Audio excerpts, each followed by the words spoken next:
எல்லோருக்கும் வணக்கம். இன்றைக்கு நாம எனர்ஜெட்டிக் வேர்ல்ட் யூடியூப் சேனல்ல சிவபெருமானின் அர்த்த நாரீஸ்வர ரூபத்தின் சிறப்புகள் பற்றியும் இந்த ரூபம் எதை குறிக்கின்றது என்ற தகவல்களையும் பார்க்கலாம். நம்ம எனர்ஜெட்டிக் வேர்ல்ட் யூடியூப் சேனல்ல வர பதிவுகள் உங்களுக்கு பிடிச்சிருந்தா லைக் பண்ணுங்க, ஃபேமிலி அண்ட் ஃப்ரெண்ட்ஸோட ஷேர் பண்ணுங்க. மறக்காம நம்ம எனர்ஜெட்டிக் வேர்ல்ட் யூடியூப் சேனலை சப்ஸ்கிரைப் பண்ணுங்க. பக்கத்துல இருக்க பெல் சிம்பல் கிளிக் பண்ணிட்டு அதுல ஆளுங்கிற நோட்டிபிகேஷனையும் டச் பண்ணுங்க. அப்பதான் நான் அப்லோட் பண்ற வீடியோஸ் எல்லாம் உடனுக்குடனே உங்களுக்கு கிடைக்கும். வாங்க இப்போ வீடியோக்குள்ள போகலாம். சிவபெருமானுக்கு உரிய உருவ வழிபாடுகளில் ஒன்று அர்த்த நாரீஸ்வரர் வடிவம். தேவாரம் உள்ளிட்ட சில பதிகங்களில் அர்த்த நாரீஸ்வர வடிவம் பற்றி குறிப்பிடப்பட்டு சொல்லப்பட்டதா இருக்கு. அர்த்தம் என்றால் பாதி என்றும், நாரி என்றால் பெண் என்றும் பொருள் சொல்றாங்க. தமிழகத்தில் காஞ்சிபுரம், திருச்செங்கோடு, ரிஷிவந்தியம் உள்ளிட்ட சில தலங்களில் சிவனின் அர்த்த நாரீஸ்வர கோலத்தை தரிசனம் செய்யவும் முடியும். நாகதோஷம் இருக்கிறவங்க திருச்செங்கோடு தலத்திற்கு சென்று வழிபாடுகளையும் செய்யலாம். சிவபெருமானுக்கு அம்மையப்பன் என்ற திருநாமம் உருவாவதற்கு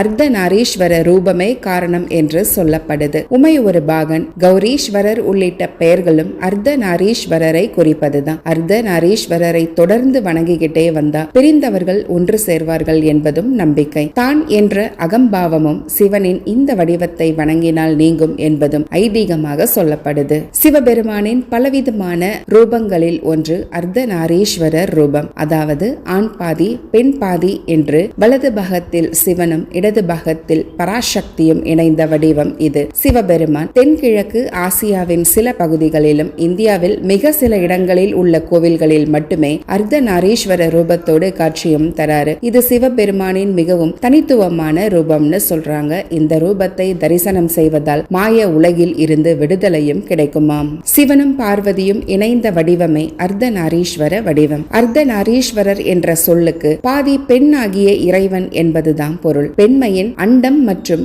ஆண் சக்தியான பிரகருதி மற்றும் புருஷா ஆகியவற்றை குறிப்பதே அர்த்த நாரீஸ்வர ரூபத்தை குறிப்பது. ஆணும் பெண்ணும் பிரிக்க முடியாத இரண்டு சக்திகள் என்பதை குறிப்பதற்காகவும் ஆண் இல்லாமல் பெண் இல்லை, பெண் இல்லாமல் ஆண் இல்லை, இருவரும் ஒரு உருவத்தின் சரி பாதி என்பதை உலகிற்கு எடுத்துக்காட்டும் வடிவம் இது. முதலில் அர்த்த நாரீஸ்வரரின் வரலாற்றை தெரிந்து கொண்டாலே அவரின் சிறப்பும் தானாக புரியும். ஒருமுறை தேவர்கள் அனைவரும் சிவபெருமானையும் பார்வதி தேவியையும் தரிசிக்க கைலாயம் வந்தார்களாம். அப்பொழுது அங்கு வந்த பிருங்கி முனிவர் பார்வதியை விட்டு தன்னுடைய இஷ்ட தெய்வமான சிவனை மட்டும் வலம் வந்து வணங்கிவிட்டு போனாராம். இது வழக்கமாக நடக்கவும் ஆரம்பித்ததாம். இதனால கோபம் கொண்ட பார்வதி தேவி பிருங்கி முனிவரின் உடலில் இருந்த ரத்தம், சதையில் இருந்த அனைத்து சக்திகளும் நீங்கும்படி சாபமும் கொடுத்தாராம். இதனால எலும்பு கூடாக மாறிய முனிவரால் எழுந்து கூட நிற்கவும் முடியலையாம். தன் மீது பக்தி கொண்ட பிருங்கி முனிவருக்கு உதவ மூன்றாவது கால் ஒன்றை வழங்கினாராம் ஈசன். சிவனின் இந்த செயலால் கடும் கோபம் அடைந்த பராசக்தி கடும் தவம் இருக்க ஆரம்பித்தாராம். அவரது தவத்தால் மகிழ்ந்த ஈசன் என்ன வரம் வேண்டும் என்று கேட்க தங்களை எப்பொழுதும் பிரியாமல் இருக்க சிவனின் உடலில் சரி பாதி வேண்டும் என்று பார்வதியும் கேட்டாளாம். இதனை ஏற்ற ஈசன் தன்னுடைய உடலில் சரி பாதியை சக்திக்கு கொடுத்து அர்த்த நாரீஸ்வரராக காட்சியும் தந்தாராம். இதனால் தற்பொழுது பார்வதியையும் சேர்த்தே வலம் வந்து வணங்க வேண்டிய கட்டாய நிலைக்கு தள்ளப்பட்டாராம் பிருங்கி முனிவர். இருந்தாலும் அப்பொழுதும் விடாமல் வண்டாக உருமாறி சிவன் இருக்கும் ஆண் பாதியை மட்டும் வலம் வந்து வணங்கினாராம். அதோடு சிவ சக்தியின் ஆண் பெண் ரூபங்களை பிரிக்கும் வகையில் இறைவனின் தொப்புள் வழியாக ஊடுருவி சென்றாராம். அவரது இந்த பக்தியை கண்டு சிவ சக்தியே ஆச்சரியப்பட்டு அவருக்கு தங்களின் அருளாசிகளையும் வழங்கினாங்களாம். அர்த்த நாரீஸ்வர வடிவத்திற்கு இன்னும் ஒரு ஆழமான அர்த்தமும் கூட இருக்கு. ஆண் பெண் இருவருமே ஒருவரை ஒருவர் சார்ந்தவர்கள் என்ற உண்மையை உணர்த்தும் வடிவம் இது. இது பிரபஞ்ச சக்தியாகவும் சொல்லப்படுது. பிரபஞ்சத்தை உருவாக்க சிவன் சக்தியின் ஐக்கியம் அவசியமாகுது. மகா சிவராத்திரியில் தான் சிவனுக்கும் சக்திக்கும் திருமணம் நடைபெற்றதாகவும் சொல்லப்படுது. அதற்கு பிறகு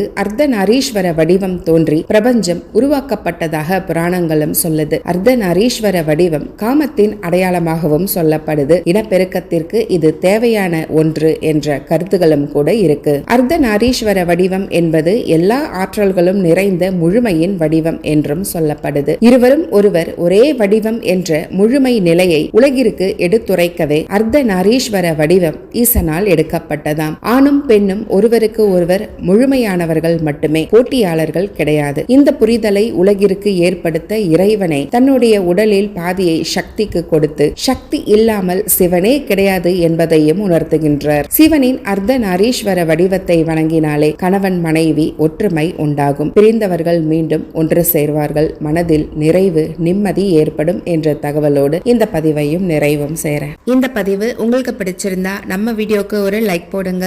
நம்ம சேனல் பார்க்குற சகோதர சகோதரிகள் ப்ளீஸ் நம்ம சேனலை சப்ஸ்கிரைப் பண்ணுங்க. மீண்டும் வேற ஒரு நல்ல தலைப்போடு அடுத்த வீடியோவில் சந்திக்கலாம். நன்றி, வணக்கம். உங்கள் அன்பு தோழி.